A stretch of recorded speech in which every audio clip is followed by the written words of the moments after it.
Welcome to this explainer. Okay, picture this. You're right in the middle of your morning routine. The toaster's going, the coffee maker is brewing, you hit start on the microwave, and then, bam, total darkness. If you're a US homeowner, a renter, or even just a DIY beginner, chances are you've experienced the sudden, really jarring frustration of your power just randomly shutting off. So today, we're answering the ultimate household safety question. Why does your circuit breaker keep tripping? It's beyond frustrating when your favorite show suddenly cuts out or your kitchen appliances just die right when you need them most, right? But here's the thing you absolutely cannot ignore. This sudden blackout isn't just some annoying inconvenience designed to ruin your day. Not at all. A tripping breaker is a serious vital warning sign. It's basically a massive red flag from your home's electrical system, literally telling you that something is fundamentally wrong. But let's shift our perspective for just a second here. A circuit breaker isn't just some frustrating, clunky switch hiding in a dusty metal box in your garage. Actually, what's really interesting about this is that it's a precisely engineered safety threshold. It is strictly designed to proactively cut off the electrical flow before your wires can overheat and start a devastating home fire. It's kind of like your home's silent, heroic guardian, just constantly monitoring that invisible flow of electricity to keep you and your family safe. Honestly, when it trips, it's doing its job perfectly. So, what exactly is triggering this guardian to spring into action and shut the whole operation down? Well, it all boils down to a magic number 7. There are 7 incredibly common causes for a breaker tripping that absolutely every single homeowner needs to know. Understanding these 7 triggers is quite literally the difference between safely managing your home and walking blindly into a severe electrical hazard. Section 1. The Big 3. Overloads, shorts, and faults. Okay, let's dive into this. First up is the overloaded circuit. This happens when the sheer power demand on a single circuit completely exceeds its safe built-in limits. It's the classic kitchen showdown, the high-draw microwave versus the toaster.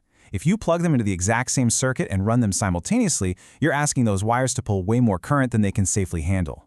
The absolute clearest warning sign, your breaker trips the exact moment that specific power-hungry device kicks on. It's essentially the breaker stepping in and saying, hey, that's way too much traffic for this road. Now, a short circuit happens when a hot wire directly touches a neutral wire. This creates a really dangerous shortcut for the electricity, leading to a massive, immediate current spike, often with pretty scary sparks and popping sounds. It is incredibly dangerous. Now, compare that to a ground fault. This occurs when a hot wire touches a ground wire or even the side of a metal electrical box. Ground faults completely bypass the normal electrical path and create a severe, lethal shock hazard, especially in areas where water might be present. And this brilliantly illustrates the runaway electrical paths of both, which require the breaker to snap shut instantly to prevent total catastrophe. Section 2. Hidden hazards and hardware. Let's move along and see how this builds into the final 4 sneaky causes. First, a faulty appliance. If your breaker trips only when one specific item, like a vacuum in the living room or a blender in the kitchen, is plugged in, the appliance itself is probably shorting out internally. Next up, loose connections. If you start noticing flickering lights or hear this faint, weird buzzing sound near outlets or switches, that's a huge warning sign of loose wiring, which creates really dangerous heat. Third is moisture. If your breaker trips right after a heavy rainstorm or maybe after deep cleaning, water has likely infiltrated your outdoor or bathroom circuits. And finally, the worn-out breaker. Sometimes, the safety device itself simply just gets old. If the breaker trips constantly, but there is absolutely no heavy load on the circuit, the switch in your electrical panel might just be defective and need swapping out. You absolutely must stay vigilant. You gotta keep your eyes open for these visceral signs. Things like frayed wires on your lamps, the smell or even the feel of overheated metal near a wall plug, and any visual signs of seeping moisture near your electrical sources. These are the real-world, physical manifestations of those hidden dangers lurking behind your walls that literally force your circuit breaker to step in and cut the power. Section 3. Safe DIY troubleshooting. Now for a safe reset, always, and I mean always, follow these 3 strict steps. Step 1. Unplug the devices from the dead circuit. You want to completely remove the electrical load before you even try to restore the power. Step 2. Quickly check those devices and outlets for visible damage, scorch marks, or any moisture. If everything looks clean and totally safe, move to Step 3. At the panel, you must firmly push the tripped breaker fully into the off position until it distinctly clicks, and only then push it back fully to the on position. A lot of people just try to kind of nudge it directly back to on, but the internal mechanism just won't reset properly unless it goes entirely to off first.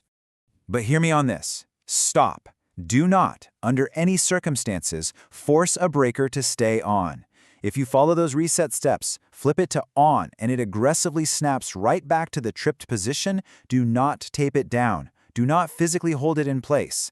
There is no shortcut here. That breaker is literally screaming at you that a massive, very dangerous fault still exists on that line. Forcing it to stay open is exactly how electrical fires start. Just don't do it. Section 4. When to call a pro. So, the crucial point here is that there are strict red flags that mean you need a licensed electrician immediately. First, like we just highlighted, the breaker immediately trips again right after a reset. Second, you smell a strange, fishy odor, burning plastic, or this really sharp ozone smell near an outlet or the panel. Third, you visually see scorch marks, black soot, or actual sparks anywhere near the electrical panel itself. And fourth, if the metal or plastic of the breaker actually feels hot to the touch.